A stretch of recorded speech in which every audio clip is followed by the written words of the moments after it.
between the line of a text in a paragraph is called. The amount of the vertical space between the line of the text in a paragraph is called what? ये कह रहा है कि vertical space और line of text के बीच में जो हमारा पैराग्राफ है तो क्या कहलाता है? बेसिकली होता क्या है? तो कभी text spacing one is never we can say it as a part of the text spacing paragraph spacing because it is saying about the vertical space and line of the text. So here we can say this is the right option first, and that is line spacing.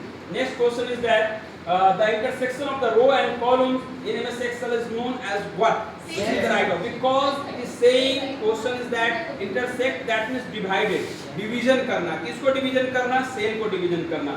तो cell को division किस रूप में करते हैं? Row and column.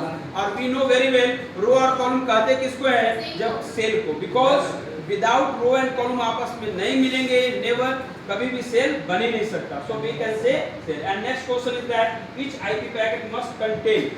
IP packet basically होता है क्या है? It is generated by your computer. जैसे ही आप कंप्यूटर से इंटरनेट से कनेक्ट होते हैं, when you connect from the internet automatically and by default IP address will be generate and the full form of IP address is that internet protocol address.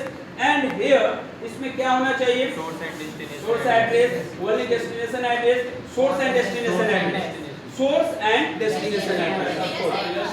Next question is that ISP. ISP basically it is related to the provider which provides the internet connection.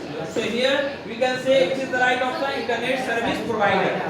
Next question is that which of the following is not a valid alignment in MS Excel.